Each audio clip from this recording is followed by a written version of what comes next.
This week.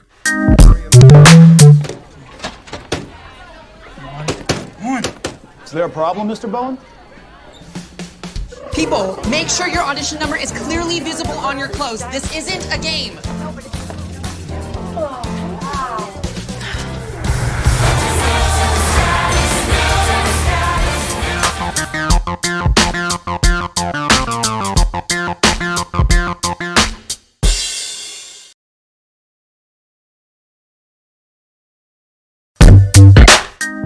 This week. Omulabi wa Ndejje University TV niyo programu obulamu zaabu. These are the patients. You can see this is doctor's room. Era bano swani netoro wait. Kimu kyakuna kubereka emmere leeta amaanyi. Mweno program tugenda batukutuusaako abasawo abakugu ab'enjawulo. Oxygen will then come from the bag to the patient. Afuna kye bayita cardiac arrest or heart attack. Bakwayo obukerenda. You can see the compartment for antimalarials. Abalwadde ba sukaali ne pressure tebalya masavu ga bisu. Ebyo byonna mweno program obulamu zaabu.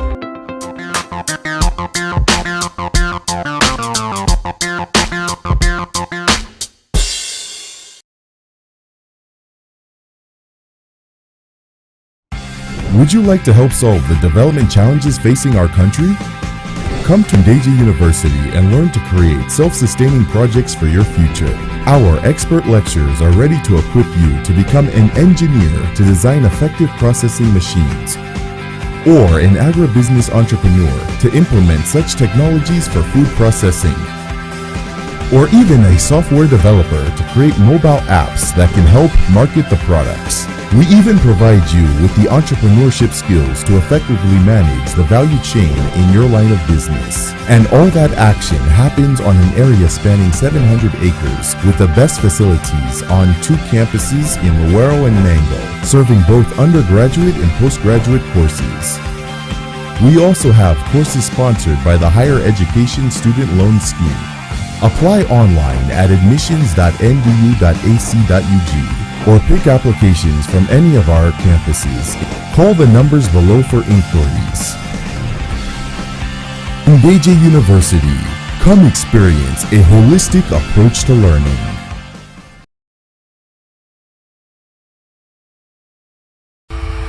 Get noticed, advertise with us. Call 0714-474-433 or 0759-728-168 to place your bookings now. Ndejje University TV is available on free-to-air, GoTV and Your TV. Follow us on Facebook, Ndejje TV Live, Twitter at Ndejje TV Live, Instagram, Ndejje TV Live, and you can also subscribe to our YouTube channel, Ndejje University TV. Ndejje University TV, your source of knowledge and wisdom.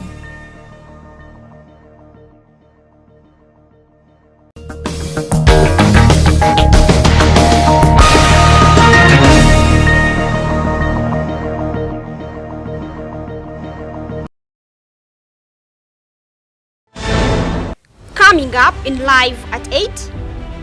Iron Sheet Saga, police calls upon summoned witnesses to cooperate and ease investigation process.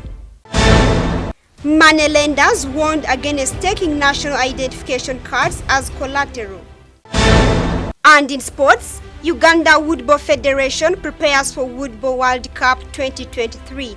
This and much more in Live at 8.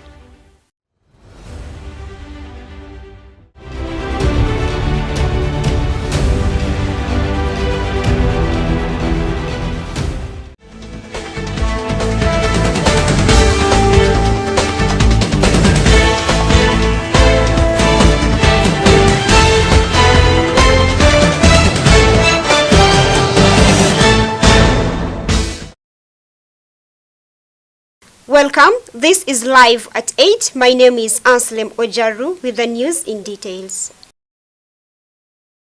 Uganda Police has called upon all summoned witnesses of the Iron Sheet scandal to cooperate when summoned to ease the investigations and caution journalists to be objective and transparent in their reportings. Sarah Chirabo with more on that story. While addressing the media at Uganda Police Headquarters in Naguru, police spokesperson Fred Enanga informed that the country is at peace for both internal and external security cases. I would like to start by informing the country as usual. Our country, Uganda, continues to remain generally calm and peaceful. We don't have any incidents of much security concern internally and along our borderlines. However, reporting on the Karamoja iron sheet scandal, police noted that the investigations of other members involved in their final stages. Although most of the investigations have been completed at this stage, there are still additional areas that arise out of the constant consultations between the investigators and the office of the DPP. As a result, we continue to trace onwards and backwards to clear some of these lines of inquiry. And so you will notice that there are some of the witnesses whom we interviewed from the beginning, whom we reinvited to appear at CID headquarters. Some of them have not appeared. Police spokesperson therefore called upon all the summoned witnesses to cooperate and pay immediate response to the summons. But I'd like to remind all witnesses who are a subject of investigation at the same time to please cooperate with the task team of investigators. The information that we require can help either prove. Enanga, however, cautioned the media to be objective in their reporting as police continues to perform their role. We continue to also see the media do a lot of speculative reporting, some of which is sensational and continues to promote panic in the public and to some of the witnesses. We want to caution you against such probably irresponsible reporting. Let's remain objective and transparent in the way that we do the investigative reporting and coverage of the Iron Sheets investigation. You're aware that the cases are being handled on a case-by-case basis. We opened individual case files for each and everyone whom we feel is involved in the Iron Sheets investigation, and we submitted several of those case files. And we shall only, as the police, we only respond where charges are sanctioned against the suspects. And so basically that is it. This week, when we receive more files that are sanctioned, we shall let you know whether we shall get to let you know who is to appear next. But let's avoid this unnecessary reporting where we are promoting much fear in the public. According to Martin Kalule, a resident in Kampala, many people are being left out, hence creating a lot of questions. There are so many questions which people need to ask because it didn't start from the ministers. You need to ask who gave the permission to the storekeeper. What were the things that were given to the storekeeper concerning the release of the mabati? Because if someone is taking the mabati and is not taking them to Karamoja, that means the storekeeper knew where the mabati was going. But so far we have not had anything concerning the people who were in charge of protecting the mabati. Some residents added that the arrested ministers can be as an example to others, hence curbing corruption in the country. It can make sense in a way that if they arrest them, they can serve as an example to others, other politicians or other government ministers, in order to curb down the level of corruption in the country. People, technocrats, who are responsible to put these programs, they are supposed to have arrested those people first.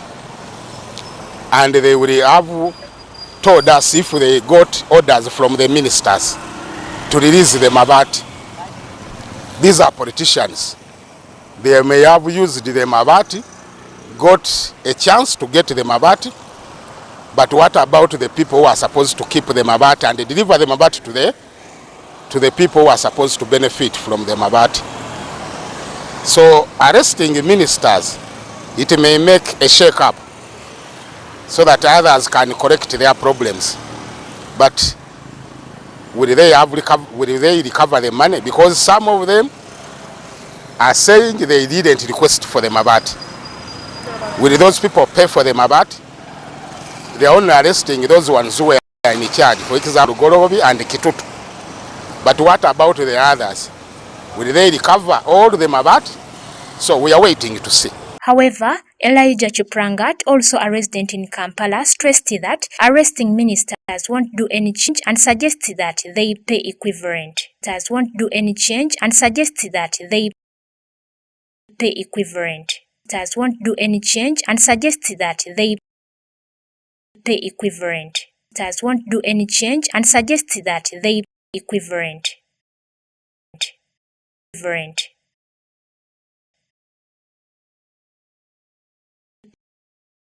Pay equivalent. Pay equivalent. Pay equivalent. Including the State Minister for Planning, Amos Lugolobi, who is remanded to Ruzila Prison until 20th April when he is expected to be produced in court again. Sarah Chidabo, live at 8. Thank you, Sarah Chirabo. At a press briefing in Kampala on Monday, the police spokesperson Fred Enanga raised concern about the illegal misuse of national identification cards that are collected as collateral by moneylenders. He said this denies the right of the owner to access their national identification cards. Let's have more on that story. In a press briefing on 17th April at the Uganda Police Headquarters in Naguru, the Uganda Police Force spokesperson Fred Enanga said there is increased misuse of national identification cards in some parts of the country. But we want to warn moneylenders against taking national IDs as collateral. It has become a habit. This is something that we talked about some time back, but it still remains a habit amongst moneylenders, especially those who give out microloans to members of the public who don't have security. So they are basically attaching national IDs, and it is illegal and it is also criminal. So as the police, together with our sister security agencies, we are concerned against the increased misuse of national IDs as collateral, especially in Buwenge district. We've gotten so many complaints from Busoga region, Buwenge, and in the districts of Dokolo and Amolatar in Ilango sub-region, together with other districts in Central. According to the police spokesperson, confiscating someone's national ID is a criminal offense. Have no economic or monetary value and are supposed to be used exclusively for identification purposes.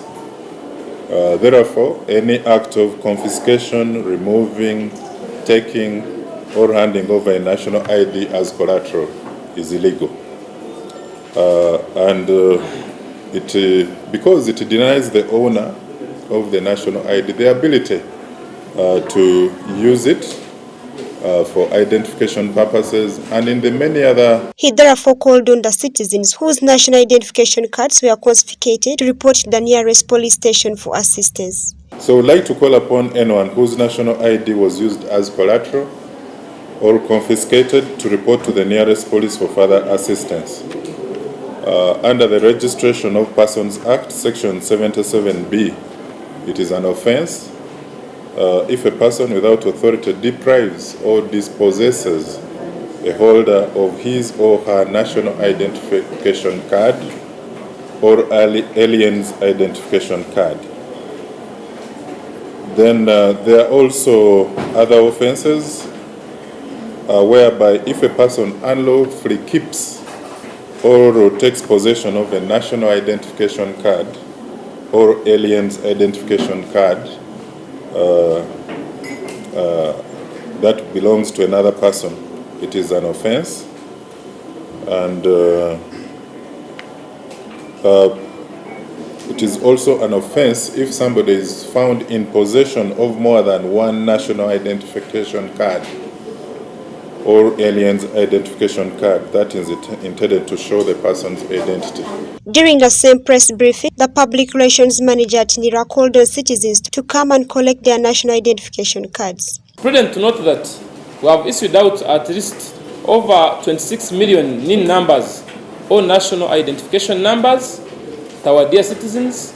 We have printed out at least 19 million national IDs, but of those 19 million, only 16 million have been picked. So we still have a balance of around 3 million that have not been picked, 3 million national IDs. So it's prudent to call upon all Ugandans, please, to come and pick your national IDs, because the moment we start the mass enrollment project in August, we shall be renewing for all those who have already got the national IDs. Of course, we shall also be doing registrations, change of particulars, and we need to know that this exercise is timely because we last carried out the mass enrollment or registrations in 2014. So with all these 9 years or 10 years, a lot has changed. We need to now update the system, the voters register, because they all depend on NIRA.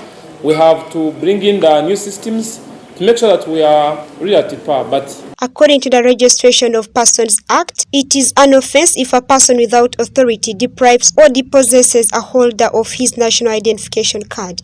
Every citizen has the right to have a national identification card. ANSLEM OJARU, live at 8. While giving security report during the weekly press briefing in Nakuru, the police spokesperson strongly condemned the increasing raiding of cattle by the suspected Dodoth warriors in Karamoja region. Let's take a look at the story. The suspected death warriors from Koboko raided over 400 heads of cattle at Lokiteliebo, Loboka Parish, Kotido district. There was a raid that was conducted in Kotido district, where suspected Dodoth warriors from Kabong raided a community kraal that is at Lokiteliebo community kraal, Lologoka Parish in Kotido district, and they raided over 400 heads of cattle. They joined UPDF and asked to officers were pursuing them, but only that these warriors managed to kill a 14-year-old male juvenile called Doctor, who was amongst those who were guarding this kraal, this community kraal at Lokiteliebo. It's unfortunate. According to police spokesperson Fred Enanga, they and some other warriors continued to attack some neighboring districts like Abim. Then we still have warriors who continue to attack some of the neighboring districts like in Abim. We had an incident where about 6 Karamojong warriors attacked Okech Oscar, a 34-year-old student at Unyama National Teachers College, and so when they attacked him on the 14th of this month, around 10 p.m. they were planning a raid. They shot 2 arrows which got stuck into the waist, and but fortunately enough he didn't die and was rushed to Abim Hospital, where the 2 arrows were extracted from the waist and lower abdomen. So we strongly condemn these acts of violence that continue. Enanga also noted that the joint UPDF had put out Action 1 of the commanders of Karamojong warriors called Longoko Lupusi, who is the former convict who escaped from Moroto prison. We had a success story where the joint UPDF and ASTU managed to put out of action one of the commanders of the Karamojong warriors last week. he was called Longo Klopustom, who was a former convict who escaped from Moroto prisons and went and started organizing colleagues into carrying out raids within Karamoja region and the neighboring districts. Since 2019, cattle raiding has returned to the dry plains of Karamoja home. Ronette Masika, live at 8. Hi, Simon. The ghetto kids of Uganda were given the Golden Buzzer over the weekend at the return of Britain's Got Talent in the United Kingdom. Having returned for its 16th season, Britain's Got Talent is a televised British talent show competition that started in 2007 and part of the Global Got Talent franchise created by Samuel Cowell. Every year, contestants of any age can audition for the show with whatever talent they wish to demonstrate. That includes singing, dancing, magic, comedy, and more. During auditions, participants seek to impress a panel of judges in order to secure a place in the live rounds of the contest. Once in the live rounds, participants seek to impress the public and judges to secure votes in order to reach the final and a chance to win a cash prize worth £250,000, approximately Ugandan shillings 1.15 billion, as well as a slot on the bill at this year's Royal Variety Performance, which the royal family attends, due to take place in November. If an act is awarded the Golden Buzzer at the end of their audition, it guarantees them a place in one of the live semi-finals of the show, skipping past the boot camp stage of the competition. We are good. We are so excited. The Golden Buzzer may only be used once by each judge and cannot be used again for any other participants yet to audition in that year's competition. The hosts of Britain's Got Talent may also press the Golden Buzzer for a participant, but may also adhere to the same rule. The ghetto children, who are aged between the ages of 5 to 13, performed an energetic routine to a variety of songs which delighted the crowd, that made Italian judge Bruno Tolini hit the Golden Buzzer midway through the Ghetto Kids performance, that left fellow judges Alicia Dixon, Amanda Holden, and Samuel Cowell stunned. The audience realized as well that the buzzer had been hit for the first time ever during mid-performance, making a record as something that was never done before in the competition's history. Surprisingly, the Ghetto Kids kept on dancing as they were not carried away by their automatic qualification and the glamorous surroundings of the golden confetti. A little girl named Josephine, who is 5, gifted Samuel Cowell with an African-made crafted doll at the end of their audition, as the superstar judge hailed them for having an outstanding performance and one that will be remembered forever. Gave you the Golden Buzzer and you performed with the confetti. It was magical. Mr. Kavuma Dauda is in charge of the Ghetto Kids that started as an NGO in Uganda that provides shelter to 30 homeless children and disadvantaged street children and orphans. As their father figure, Mr. Kavuma stated that the children need the basic needs just like any other child would. Mr. Kavuma Dauda, we call him Dad. He's not our real father, but he's the one who takes care of all of us. Ghetto Kids is all about making their lives better through paying their school fees, feeding, hospital bills, all the basic needs that a child wants. Mr. Kavuma Dauda's dream is to expand beyond horizon to make orphan children live a better life. My dream is to build a very big home and help many kids as I can. The Ghetto Kids have gained international attention over the years for their dancing skills and have performed for various artists and audiences worldwide that include the BET Awards, Nickelodeon Kids' Choice Awards, and the 2022 FIFA World Cup in Qatar. At the World Cup, after they performed on different festivals, the Ghetto Kids were able to dance on streets and meet some celebrities that included Sergio Aguero, former Argentine and Manchester City football striker, who was impressed by their dance moves and hence tried to keep up with them.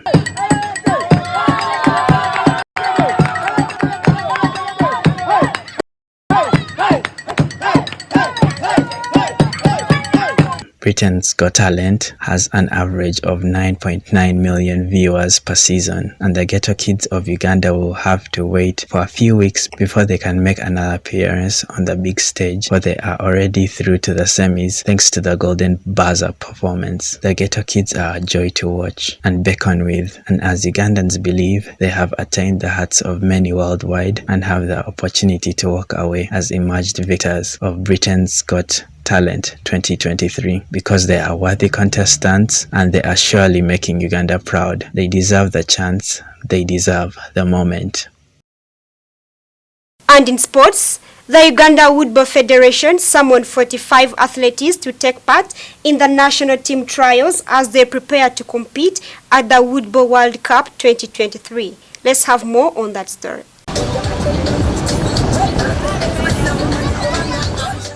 The Uganda Woodball Federation held their national team trials at Coco Beach Club on Saturday, 15th April, as they prepare for the upcoming third Beach Woodball World Cup in Malaysia from July 26th to 30th. 43 players were summoned to compete for 10 slots on both the men and women's national teams. Among those not on trials were the 2022 MVPs, Thomas Keddy of Stroke Woodball Club and Public Services Joyce Naluwega, who had already secured their spots on the final team. The trials were highly contested, with each player hoping to impress the coaches and earn a spot on the national team. The 10 players selected from the trials were Ronald Murindwa from Mobs with 337 strokes, Robert Mutibwa also from Mobs with 355 strokes, Onesimus Atamba of Ndejje Corporate with 357, Michael Musasis of Chisubi Corporate tied with Israel Mwangus of Eminence at 359 in the men's trials. In the women's trials, Joan Mukova of Eminence at 355 strokes, Christine Bilungi of Public Service at 373, Florence Mukoya of Mobs at 383, Lilian Zawede of Ndejje Corporate at 390, and Jackie Naula of Public Service beat Uniki's Babide Naroga by 1 stroke less to make the final squad. The players selected from the national teams expressed confidence in their ability to compete at the highest level. I've qualified for the trials, and I know I'm going to make Uganda proud because I know I'm one of the best players as per now, and we are going to bring the cup back home. The experience has been a good one because it's my first time here. It has been a little bit hectic because it's not usual for us to play 48 gates in a day. Usually on open tournaments we are playing 24. So it has been very challenging because it's the first time I'm on a course playing 48 gates in a day. So it has been very hectic. But yes, we have been able to do our best, or I have done our best, my best. Mbade sagala kuva mu retirement na team yagademuko maturity and experience. Yes, the other abazanya abalala betuyina by experience naye abamu bakyalakinga maturity kyekibadde kinkomezaawo kyokka, and the duration gye tumaze nga tetugenda mu international engagements ebadde nene. Twetaaga kukomawo nga wetwakomawo tutandikira sikudaate mabega because we have young blood.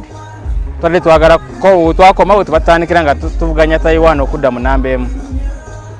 For me as a player, it shows that I'm consistent, persistent, and I can persevere against anything. On behalf of the Woodball Federation, Julius Agaba, who is the acting administrator, told the media that the selected players could be fronted in different tournaments as well, besides the World Cup.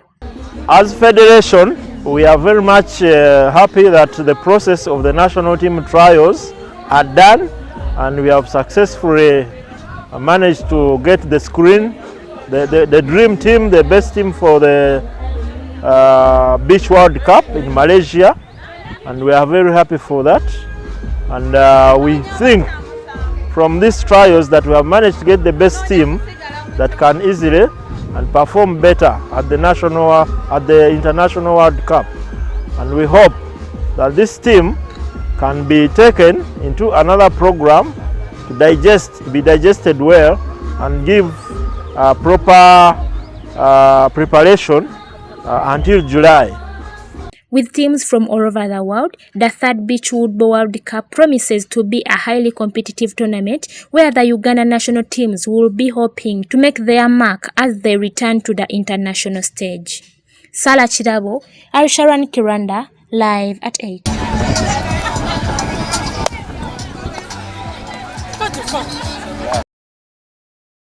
That has been Live at 8. Thank you for your company. My name is ANSLEM OJARU. See you next time.